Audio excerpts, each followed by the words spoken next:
প্রতিনিয়ত অপচিকিৎসার শিকার হয়ে আসছে চরের মানুষ। আবার অনেকে চিকিৎসা সেবার অভাবে প্রাণ হারাচ্ছেন।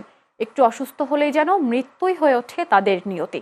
মুমূর্ষু রোগীকে কাঁধে তুলে নৌকায় করে পার করতে হয় নদী, তারপর মাইলের পর মাইল হেঁটে পৌঁছাতে হয় উপজেলা সদরে। এমনই এক অনিশ্চয়তা নিয়ে বেঁচে আছে তিস্তা চরের হাজারো মানুষ। এখন তাদের একটাই দাবি, তিস্তা পাড়ের মানুষের দুর্ভোগ লাঘবে তিস্তা মহাপরিকল্পনা বাস্তবায়ন। বিস্তারিত লালমনিরহাটের প্রতিনিধি রাহিবুল ইসলাম টুটুলের পাঠানো তথ্যচিত্রে ডেস্ক রিপোর্টে।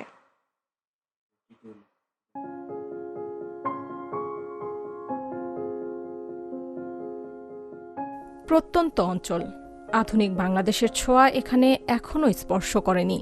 চরের মানুষগুলো অনেকটাই সরল সোজা, নিজের ভালো মন্দটা অনেক সময় বুঝে না, সামাজিকভাবেও তারা সচেতন হয়ে ওঠেনি। মানুষের মৌলিক চাহিদাগুলোর অন্যতম চিকিৎসা, সেই চিকিৎসা সেবা বারবারই বঞ্চিত চরের মানুষগুলো। এখানে জরুরি চিকিৎসার ব্যবস্থা নেই বললেই চলে। নেই কোনো একজন এমবিবিএস ডাক্তার।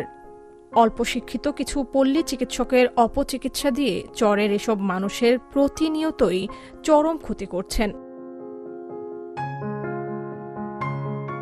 কখনো নদী ভাঙন, কখনো বা বন্যার আঘাত, তিস্তাবাসীর নিত্যদিনের এক দুর্ভোগের যাত্রা। নেই চলাচলের জন্য রাস্তাঘাটও। কেউ অসুস্থ হয়ে পড়লে প্রাচীন পদ্ধতি কাঠের চৌকিতে রোগীকে শুয়ে তাতে বাঁশ লাগিয়ে ঘাড়ে করে বহন করে হাসপাতালে আনতে হয়। আমার চাচা অসুস্থ, নদীর পার রাস্তাঘাট নেই, এই জন্য ভাস্তাতে নিয়ে যায়। একজন রুগী একজন এমনিতে একটু অসুস্থ হলে এরকম দুইজন কান্দে করে নিয়ে যাওয়া লাগে। নদী এলাকা এখন এই বাড়িতে আস না, কোনো মতেই সকালে ফজরে আমরা টান দিচ্ছি হাসপাতাল। হাজার হাজার ধানের জায়গা ক্ষতি হয়ে যাচ্ছে, এবং চরের লোকের ভিত্তি কেউ লক্ষ্য করে না, নদী ঘাটের ভিত্তি কাউ অ্যাকশন করে না। শুধু অসুস্থ রোগী নয়, প্রতিদিন এমন ভোগান্তি নিয়ে পণ্য নিয়ে যায় কৃষক, ব্যবসায়ী, স্কুলগামী শিক্ষার্থী সহ বিভিন্ন বয়সী মানুষের চলাচল করতে হয় এমন দুর্ভোগ নিয়েই। যখন পানির দরকার তখন আমাদেরকে পানি দেয় না, আর যখন আমাদের পানির দরকার নাই তখন পানি দিয়ে ভাসিয়ে দেয়। আমরা চাই এই তিস্তা নদী খনন হোক, আর সবাই চাচ্ছে তিস্তা নদী খনন হওয়াটা খুব সুন্দর হবে। তিস্তা পাড়ের মানুষক রক্ষা করার জন্য এই তিস্তা মহাপরিকল্পনার যাতে কাজ হয়, এই জন্য আমরা সরকারকে আকুল আবেদন জানাচ্ছি। একসময় তিস্তা ছিল উত্তরের মানুষের জীবিকা, ভালোবাসা আর স্বপ্নের নদী।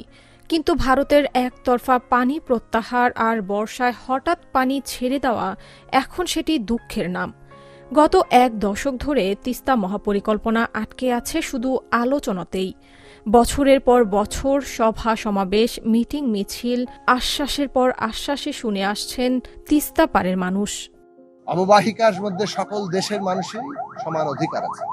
উজানের দেশ বলে ভারত একতরফা ভাবে এইরকম পানি প্রত্যাহার বাদ দেওয়া এগুলো করতে পারেন, এটা সম্পূর্ণ আন্তর্জাতিক আইনের লঙ্ঘন।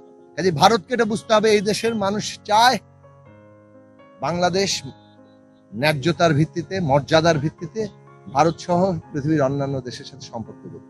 তিস্তা মহাপরিকল্পনা বাস্তবায়ন হলে চরবাসীর জীবন জীবিকায় বড় পরিবর্তন আসবে জানিয়ে দ্রুত কার্যক্রম শুরুর দাবি তিস্তা নদী রক্ষা আন্দোলনের প্রধান সমন্বয়কারীর। পরিকল্পনার দাবিতে আমরা আন্দোলন করে যাচ্ছি, এবং এই আন্দোলন শুধু বাংলাদেশ নয়, বাংলাদেশের বাইরে পর্যন্ত আন্দোলন সৃষ্টি করেছে। আমরা আশা করি সরকার এত বড় একটা গণদাবি, 2 কোটি মানুষের যেখানে জীবন মরণের প্রশ্ন দেখা দিয়েছে, সরকার কেন গড়িমসি করছে আমরা এটা জানি না। আমরা চাই তিস্তা মহাপরিকল্পনার কাজ শুরু করা হয়।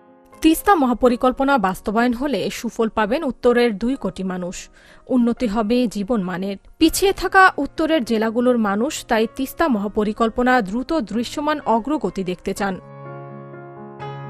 Sumaiya Sumi, channel S news desk.